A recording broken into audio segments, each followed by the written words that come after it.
Hi guys, Miss Eglin here. Today I wanted to show you a little bit more about the assignment feature of Teams, and I also wanted to talk about Chapter 8 of The Giver.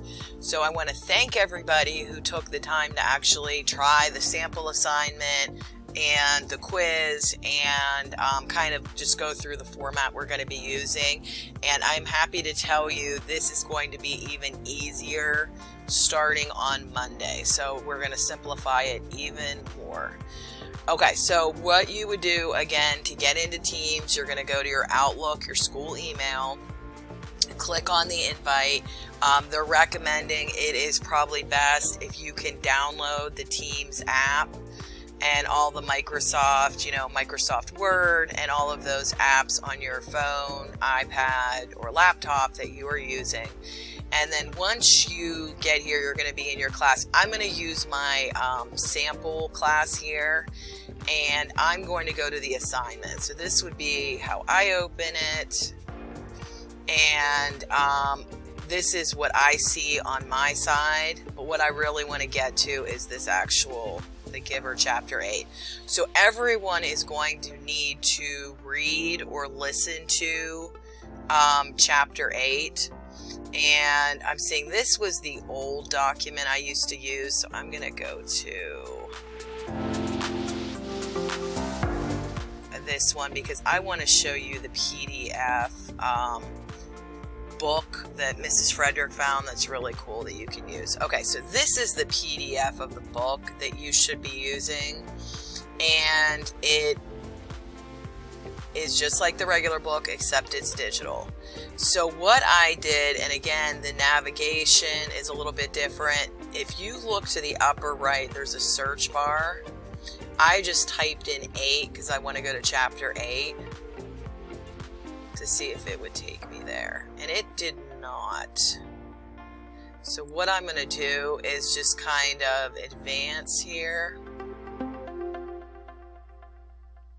And please remember, everything's a little bit slower, I think because so many people are online. Okay. So I'm actually just going to turn the pages by scrolling up here. Let's see if that will work for me. Okay. It's not, so I don't know what this. Okay, looks like I am in Chapter 8. And I can actually, I think the easiest is going to be to navigate with these arrows here. You have to let it load. Because I want to make sure I'm in Chapter 8. Oh, and of course I'm in 7. Okay. There we go. Okay. So, move this here. There's a thumbnail view. That might be easier. You're going to have to play around with it. And of course, I'm going to want to zoom. So zoom out. I actually want to zoom in, make this a little bit bigger. Okay. So in Chapter 8, we're finding out what had Jonas done wrong. There was, definitely a pause, and he was skipped. Okay, in the ceremony of 12. So he doesn't know what he's done. He's really nervous. And again, this chapter is really good at seeing, how do authors create suspense? Because Lois Lauer does a really good job of that. Okay, so I'm going to go back to the Teams. Okay, to the assignment. Now, of course, you could also listen to me reading this on YouTube with the text behind it, whatever is your preference. But in the journal section, okay, here, I think it's going to help if you are able to keep the book, the PDF of the book open. So one thing I always like to do is have 2 windows at the same time open. Okay, so see how I make that a little bit smaller. Okay, now for the new assignments, all of these discussion questions are not going to be there. I'm going to probably post them in the class notes if you wanted to refer to them, but you do not have to do these or the vocabulary. They will not be graded. However, if you find this helpful, these words, crescendo, integrity, courage, wisdom, you can always refer back to those. So I'll make sure I put those in on Monday. Chapter 9, 10, and 11 will post on Monday at 7:30 a.m. They will not be due until the next Monday at 3. Typically, they would have been due on the Sunday, but that happens to be Easter, so we had to make the deadline the next day. Okay. And all that will be graded is the Microsoft Forms quiz. Okay, but let's talk about the journal. So I've listened to Chapter 8, and now I'm ready to do the text-dependent journal. Okay, the prompt is Jonas has been selected, not assigned. My analysis is what's the difference? What physical trait does he have in common with the current receiver? So this is the part I probably want to answer before. I'm going to go to edit document. I made the new document. Hopefully you were able just to edit it automatically without hitting that. Okay, so I'm going to go full screen here. I'm answering this. Okay. Jonas has been selected because the job assignment he got was the most important in the community. And notice how I'm using the capitalization. I'm just mirroring what is in the book.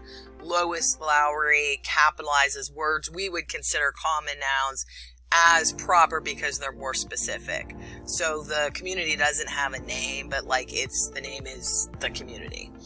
Okay, so now I'm going to go to the second trait. Now physical means like hair color, height, weight, skin color, or in this case, eye color, and only maybe 2 or 3 people said that correctly in their response out of the people who did it. And again, if you didn't pick up on that, that's okay. But physical trait means physical trait. So some people said integrity, honesty. No, that's not what we're talking about. It's a physical trait. So the physical trait that Jonas has in common with the current receiver is pale eyes. Okay, they both have pale eyes. So I'm putting that in quotes because that's taken directly from the text. Now I want to go back and find a quote. So I'm going to go back to my PDF document and I'm going to talk about the part that talks about Jonas and the receiver of memory having pale eyes. Okay, Jonas has been selected. He blinked. What did that mean? He felt a collective questioning stir from the audience. They too were puzzled. Jonas has been selected to be our next receiver of memory. Then he heard the gasp, the sudden intake of breath, drawn sharply in astonishment by each of the seated citizens. He saw their faces, the eyes widened in awe, and still he did not understand. Such a selection is very rare. Our community has one receiver. It is he who trains the successor.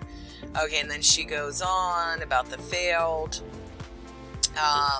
receiver. So basically, he's getting the most important job in the community. Okay, that's why he was selected.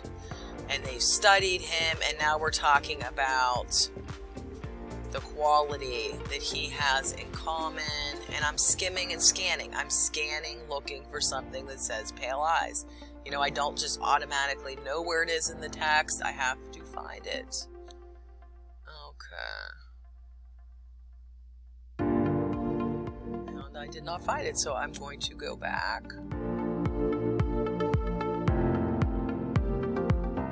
Okay. Probably should have my glasses on.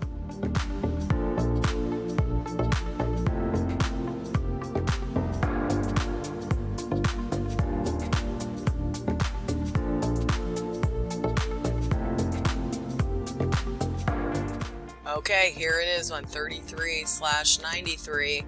The committee of elders was sitting together in a group, and the chief elders' eyes were now on one who sat in the midst but seemed oddly separate from them. It was a man Jonas had never noticed before, a bearded man with pale eyes. He was watching Jonas intently.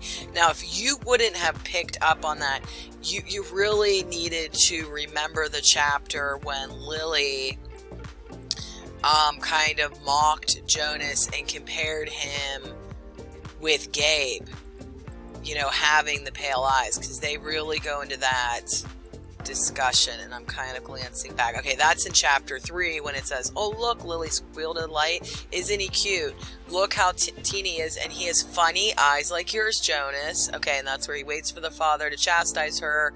The father's distracted, and then he talks about, you know, the female 5 he noticed had different lighter eyes.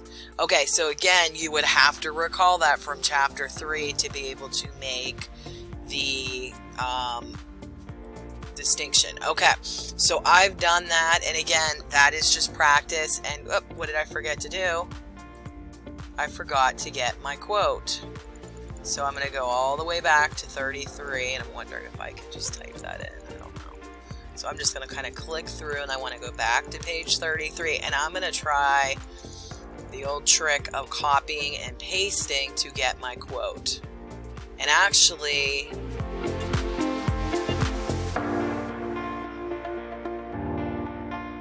I'm going to start here. It was a man. It's not letting me copy and paste. So I'm going to have to retype that.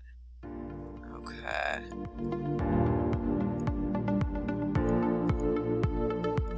I just have to be able to see it. So I'm going to need to go double full screen here. Okay, I'm going to use my quote, my quotation. It was a man Jonas had never noticed before. A bearded man with pale eyes. He was, I believe that word, watching Jonas intently, very intensely, staring at him. And I'm going to put on here, I'm going to move this, you can see, I'm going to put 32, because that is the page number. Okay, so after this, now I am ready to take the quiz. And again, I might want to leave the chapter out. I'm going to click on Microsoft Forms, and then it should take me to the quiz. And I'm going to just, you know, go through, select my answers, and then I'm going to hit submit when I'm finished. Okay? And make sure you have them all completed, and you can refer, of course, to the book. Okay? Because this is going to be the only thing for these chapters that is graded for now. Okay, so I hope that makes it easier. So next week for chapter 9, make sure you have read chapter 8. Give the journal a try. And then you will click on the forms quiz, and that will be your assessment. So if you get a very low score on the forms quiz, you're probably going to want to go back and re-listen to the chapter again, or go do the questions in the class notebook to help you out with this chapter. And I will try to record a video for each one, each chapter, just to go over all this, because I know people want to talk about the book and you might be confused. So again, reread, do all the things that you have learned, and